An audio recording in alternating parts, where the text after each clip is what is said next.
We've really had some trouble with the state of Washington. The governor, he ran for president, didn't exactly do well. He got 0. And we've had a big problem with a woman governor from, you know who I'm talking about, from Michigan. So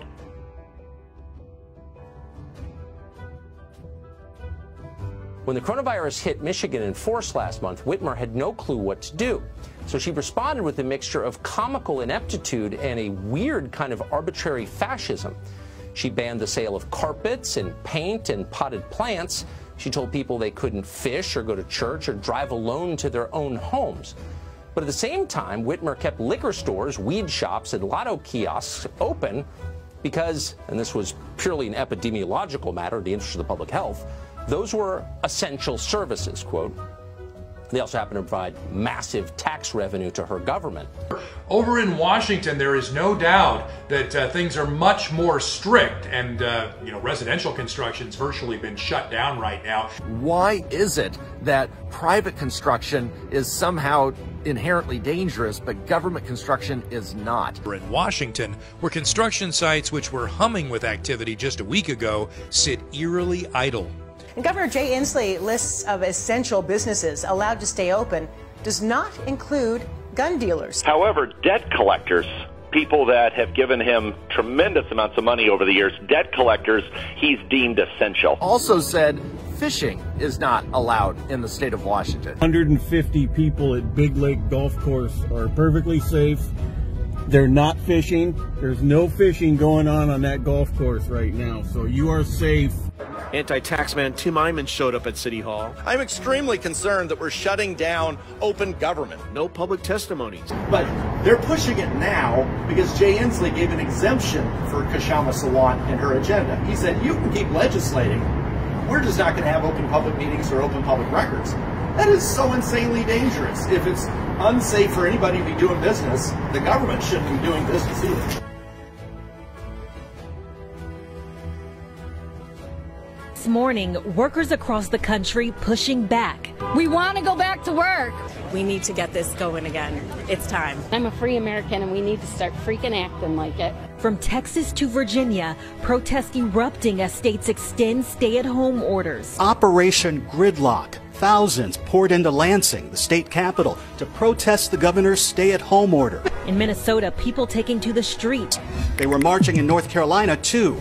Protests over the state's stay-at-home order in downtown Raleigh today, despite the ban on mass gatherings. Some of them are having to sign up for unemployment for the first time in their lives. They want their government officials to take the risk, end the shutdown orders, and get this country back to work immediately. Trying to get through to the unemployment office? And we are unable to take your call at this time. Get in line. The stay-home orders and subsequent shutdowns triggered a record number of calls. As the lines to the food and unemployment offices grow longer, patience is wearing thin for the restrictions meant to save lives. Many are worried small businesses won't survive the shutdown. We need to open our businesses. Michigan is in dire straits now. We need to get to work. Daughter and son-in-law are small business owners, and it's just killing them. There's a way you could go about it with common sense. It's essential to feed your family. I'm not getting unemployment right now. I'm a server at a brewery, and I had to go get a job at Meijer, and it's about a third of what I make normally. And I have bills to pay. And there are people unemployed, small business owners losing their business, saying they're too deep in the financial hole. A lot of people who are out of work are up here. Take a look over here. This guy runs a landscaping, roofing, and exterior company here. It really begs the question, why is it that the government can somehow make themselves safe, Boeing can make themselves safe, the Seattle Farmers Market can make themselves safe, but all these other small businesses that aren't contributors to Jay Inslee, why is it that they have to stay shut down? I think those are the kind of questions that aren't being asked hard enough of our governor, and these levels of inconsistency, I think, is just getting a little nuts. If I don't exercise my right, I fear that I will lose my right. And my right to religion is one that's been fought for centuries. Governor Jay Inslee updated his list of essential businesses. Gun stores still not on that list. Rest assured, completely safe. Nope, they're not fishing, none of them. No. But they should not be passing legislation when citizens aren't able to be heard. Both sides, both pro and con. And they definitely can't be passing legislation when there's no public records to find out if anything they're telling us is even true. Again, cars as far as the eye can see. People are telling us why they're out here today. Fast.